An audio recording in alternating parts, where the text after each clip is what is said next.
Bonjour, aujourd'hui je voudrais vous parler d'un auteur américain que j'adore, c'est John Fante. Je vous montre celui-ci, mais il faut lire tous ses bouquins, hein, de Rêve de Bunker Hill, en passant par Bandini, Demande à la poussière.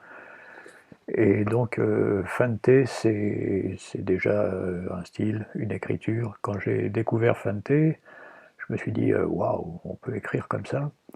Il a influencé Bukowski, c'est vraiment l'auteur de toute la Beat Generation de Kerouac, etc. Et tous ces bouquins se passent dans des rades minables à Los Angeles, mais c'est plein d'amour, c'est une écriture chaleureuse, c'est vraiment génial, c'est un écrivain à lire, quoi. J'ai découvert Fante, c'est un copain qui me l'avait présenté. C'était à Attica, quand je bossais à Attica, cette librairie de langue. Et c'est Stéphane Lévy qui était le directeur, qui dirigeait ça. Il avait bossé avec Frédéric Mitterrand quand Mitterrand avait acheté les Olympiques Entrepôts. C'était un fou de cinéma, un fou de littérature. Quand je suis arrivé, il avait commencé à ouvrir une librairie de littérature anglaise et américaine. Et par la suite, il avait ouvert une librairie de langue, plus une librairie jeunesse aussi de langue. Et quand je suis arrivé, c'était le premier diffuseur, le seul d'ailleurs, à diffuser les versets sataniques de Salman Rushdie. On avait des cartons de Rushdie plein les caves. À l'époque, c'était chaud, hein. Personne trop se risquait à diffuser ça. Et ben, nous aussi, on bossait dans une cave d'ailleurs. Mais bon, après, ça a pris son essor. C'est une histoire qui a très bien marché. Pourquoi je vous parlais de ça? Ah oui, pour en revenir sur Fente. Non, je vais en rester sur Attica parce que c'est là aussi que j'ai fait la rencontre de Pia Peterson, qui est arrivée un beau matin comme caissière à mi-temps. Alors bon, elle débarquait un petit peu sur Mars, hein, parce on avait une manière de bosser, on était une équipe un peu rock'n'roll, quoi.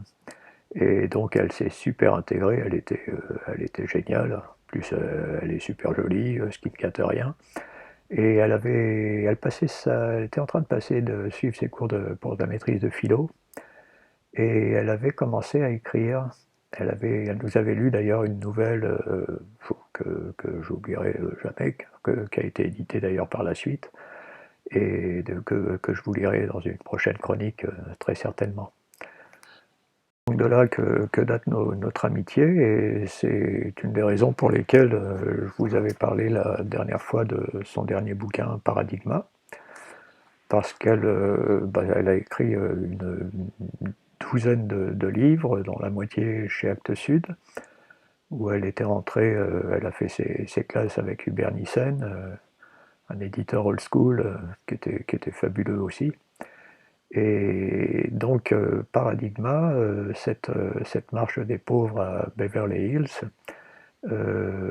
c'est vraiment le truc à lire, surtout en ce moment. C'est toute une réflexion sur le devenir de la société. Il y a un manifeste à l'intérieur qui est littéraire, politique, comme les manifestes qu'on faisait à l'époque de Zola, etc.